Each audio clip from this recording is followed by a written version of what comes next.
또한 너희가 이 시기를 알거니와 자다가 깰 때가 벌써 되었으니 이는 이제 우리의 구원이 처음 믿을 때보다 가까웠습니다.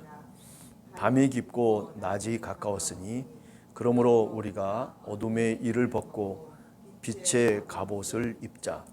낮에와 같이 단정히 행하고 방탕하거나 술 취하지 말며 음란하거나 호색하지 말며 다투거나 시기하지 말고 오직 주 예수 그리스도로 옷 입고 정욕을 위하여 육신의 일을 도모하지 말라. 아멘. 우리가 마태복음 25장 같은 데 보면 여러분들이 잘 아시는 열처녀 비유가 나오지 않습니까?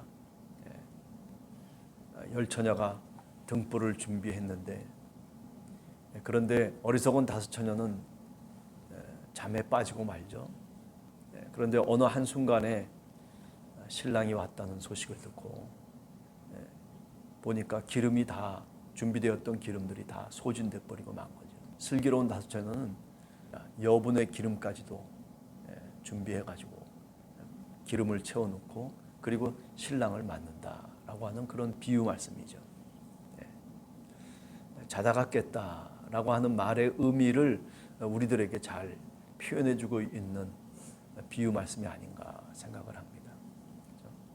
늘 준비된 신앙인으로 평소에는 잘 몰라요.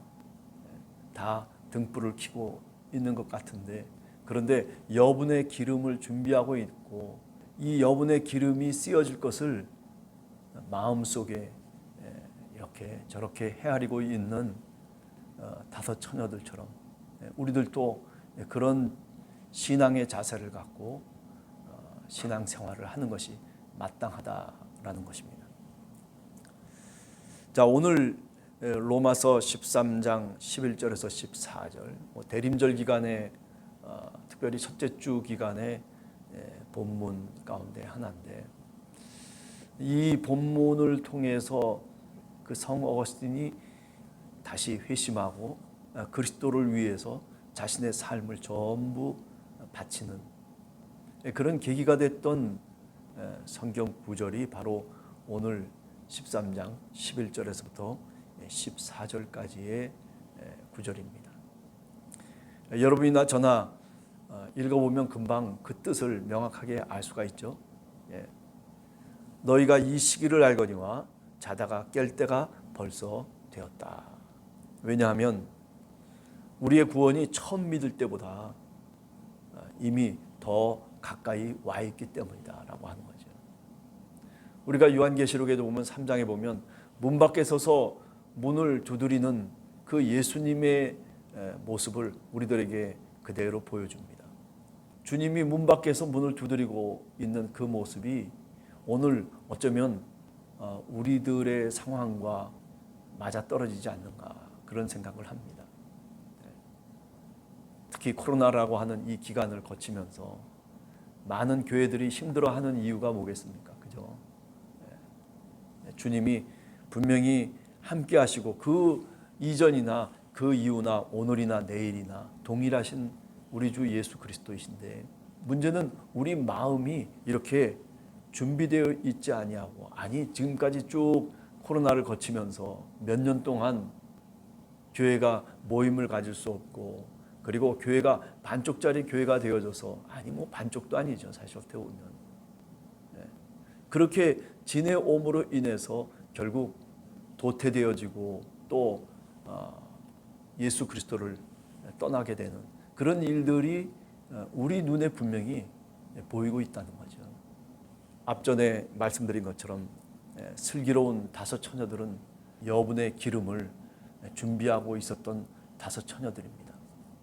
오늘 우리 함께하는 교회 성도들 한 사람 한 사람이 어리석은 다섯 처녀들과 같은 준비하지 않는 그런 신앙인이 되지 아니하고 슬기로운 지혜로운 다섯 처녀들처럼 기름을 준비하고 어느 때 주님이 오시든지 주님이 문 밖에서 문을 두드리면 언제든지 내 마음의 문을 열고 그리고 주님과 더불어서 같이 함께 먹고 살아갈 수 있는 지혜가 우리 모두에게 있게 되기를 간절히 주님의 이름으로 축원합니다.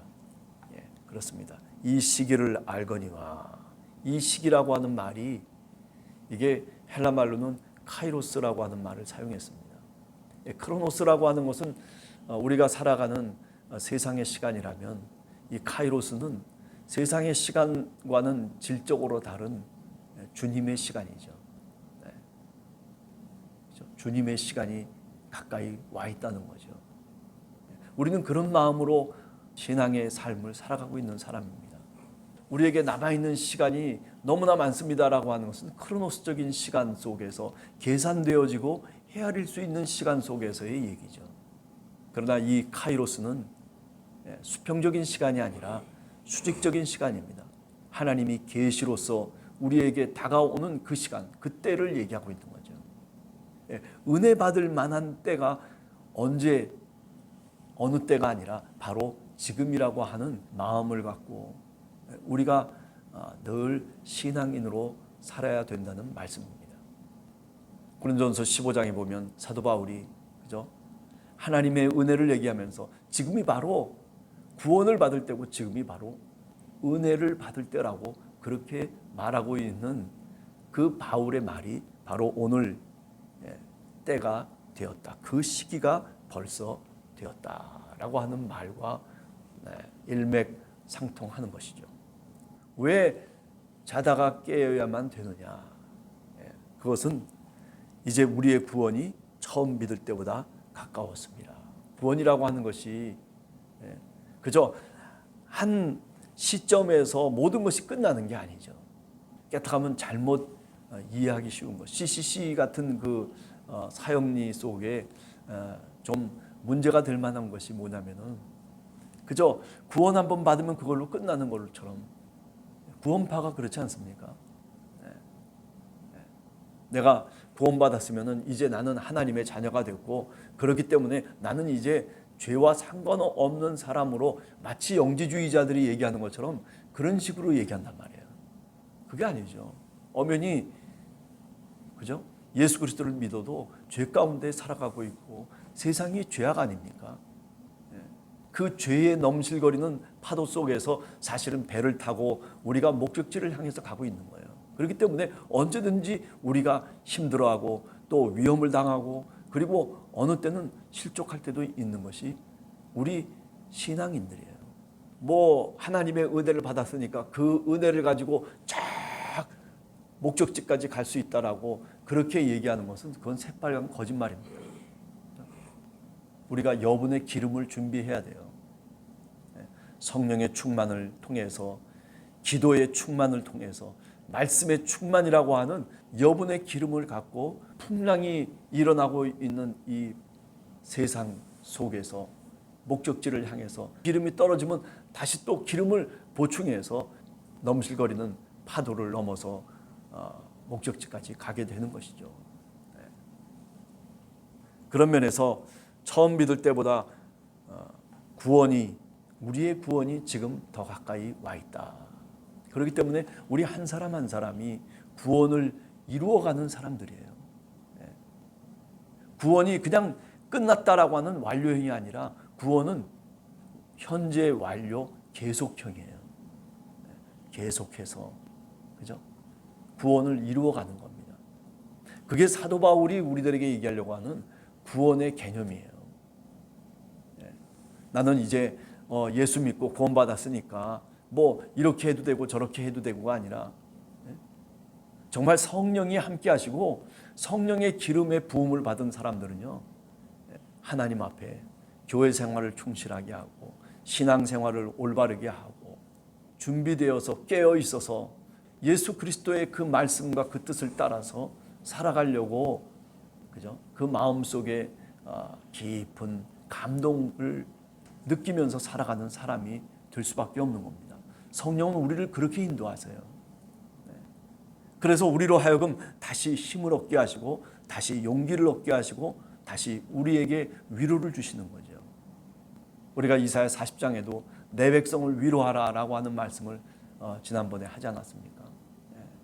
하나님이 원하시는 것은 그냥 위로한다라고 해서 끝나는 것이 아니라, 내가 너를 위로한다라고 하는 말로 끝나는 것이 아니라 성령이 우리 가운데 오셔서 우리를 감동시키는 거죠.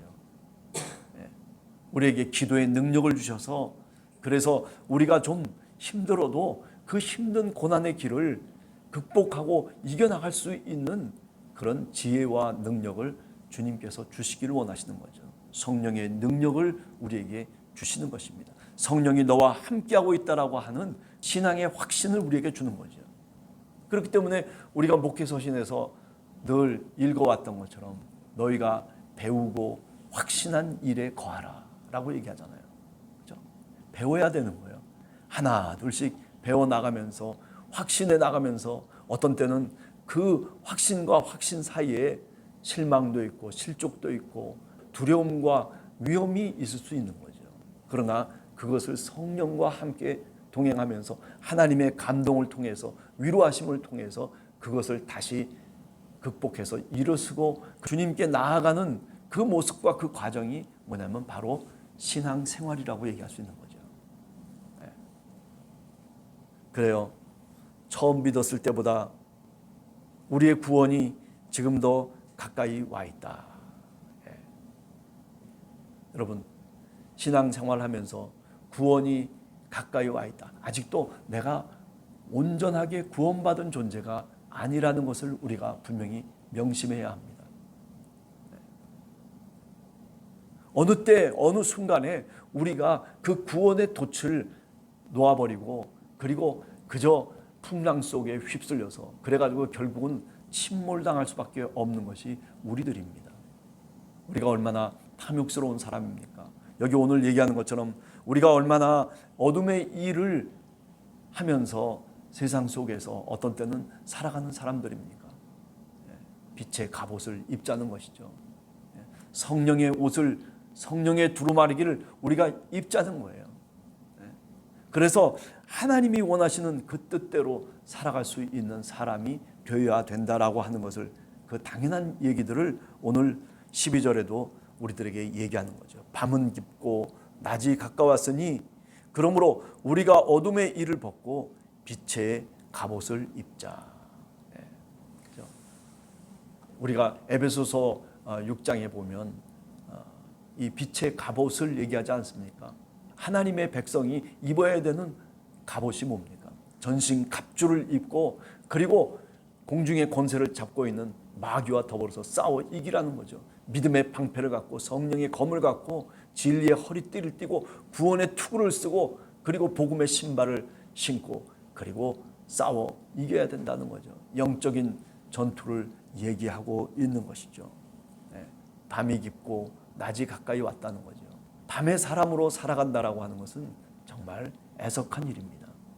우리는 어떻게 쓰는지 낮의 사람으로, 빛의 사람으로 우리가 우리 자신을 준비하면서 깨어 있으면서, 그러면서 주님의 뜻을 쫓아서 살아갈 수 있는 그런 우리 함께하는 교회 성도들이 되시기를 간절히 원합니다.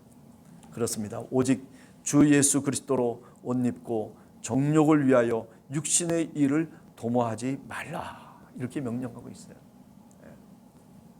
예수 그리스도의 옷을 입으랍니다.